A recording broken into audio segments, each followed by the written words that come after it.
नमस्कार।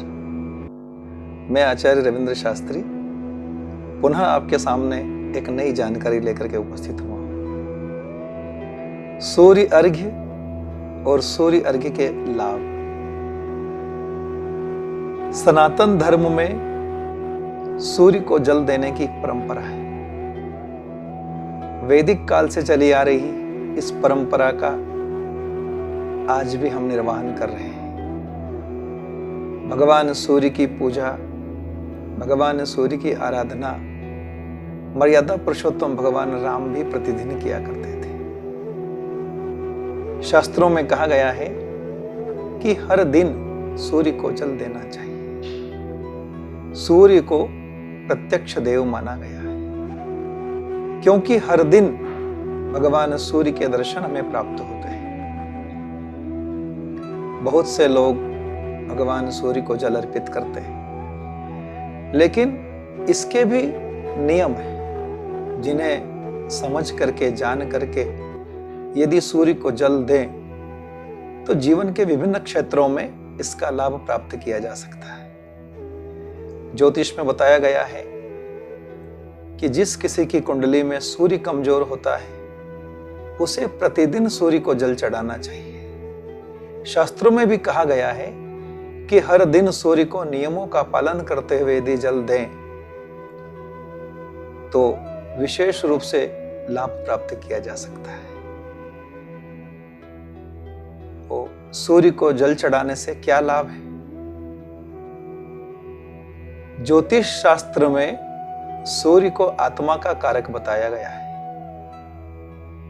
नियमित रूप से सूर्य को जल देने से आत्मशुद्धि होती है और आत्मबल की प्राप्ति होती है।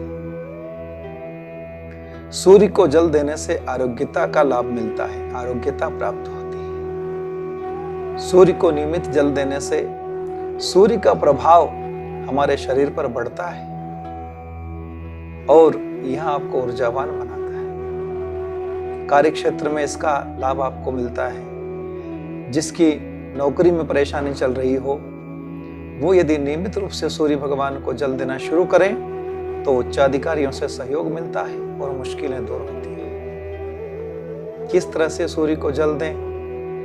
सूर्य को जल देने के नियम के बारे में कहा जाता है कि सूर्य को स्नान के बाद बगैर स्नान किए भगवान सूर्य को कभी भी जल अर्पित नहीं करना चाहिए। सूर्य को स्नान के बाद तांबे के पात्र में, तांबे के बर्तन में जल भर करके और उसके बाद जल अर्पित करना चाहिए।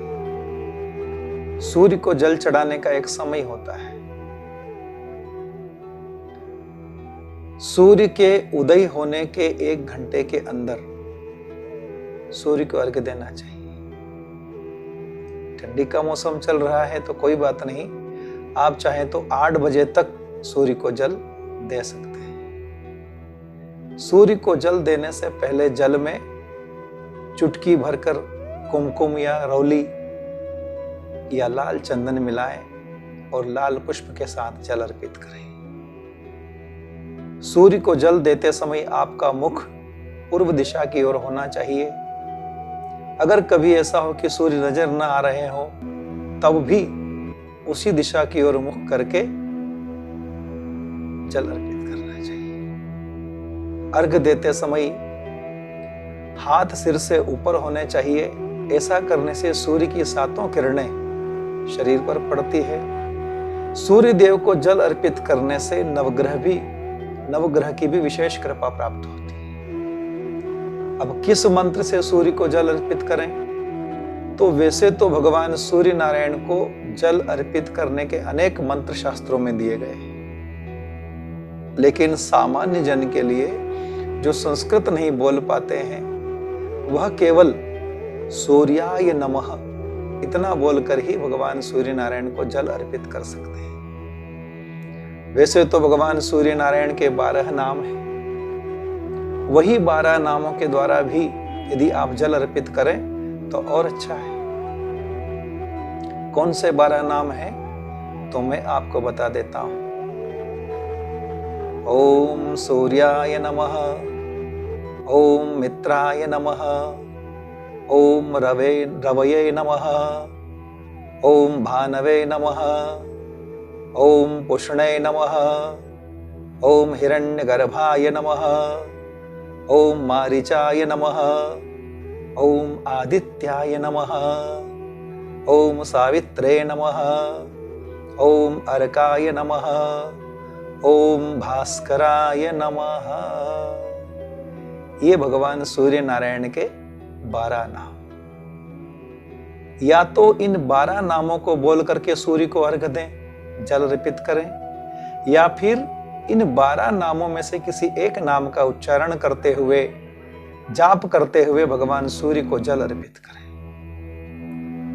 जिस प्रकार से जीवन के लिए जल, वायु और पृथ्वी की जरूरत है, उसी प्रकार जीव को पुष्ट करने और फलने फूलने के लिए सूर्य की ऊर्जा भी बेहद आवश्यक है, बेहद जरूरी है। विज्ञान के अनुसार भूमंडल में सूर्य को ऊर्जा का स्रोत माना गया है। अगर धर्मशास्त्रों की बात करें, धर्मशास्त्रों की बात माने तो सूर्य को सृष्टि का देवता माना गया है। मान्यता है कि सूर्य को प्रसन्न करके कोई भी मनुष्य अपना जीवन धन संपदा से सुखमय बना सकता है और मन चाहा वर प्राप्त कर सकता है। सूर्य ही एकमात्र ऐसे देवता हैं जिन्हें प्रसन्न करने के लिए किसी चढ़ावे या बड़े अनुष्ठान की आवश्यकता नहीं पड़ती। इन्हें मात्र नमस्कार करके या जल का अर्घ देकर ही प्रसन्न किया जा सकता है। लौकिक कथाओं में मान्यता है कि धन, सुख, समृद्धि, ऐश्वर्य और संपन्नता को पाना है तो रविवार को, देखिए वैसे तो प्रतिदिन भगवान सूर्य को अर्घ्य प्रदान करना चाहिए। यदि समय अभाव हो तो रविवार को अर्घ्य देते समय भगवान सूर्य के 12 नामों का जाप करें। इससे भगवान सूर्य प्रसन्न होते हैं और भक्त को मन चाहा वरदान देते हैं। साथ ही यदि कुंडली में या आपकी राशि में वर्तमान के ग्रह गोचर में सूर्य की स्थिति यदि बलवान नहीं है तो सूर्य की स्थिति बलवान हो जाती है। देखिए, ये कही हमने आपको सूर्य अर्घ्य की बातें। इतना भी समय यदि आपके पास नहीं है तो केवल भगवान सूर्य को नमस्कार कर लें आप। भगवान सूर्य को नमस्कार करने का भी विशेष फल बताया है।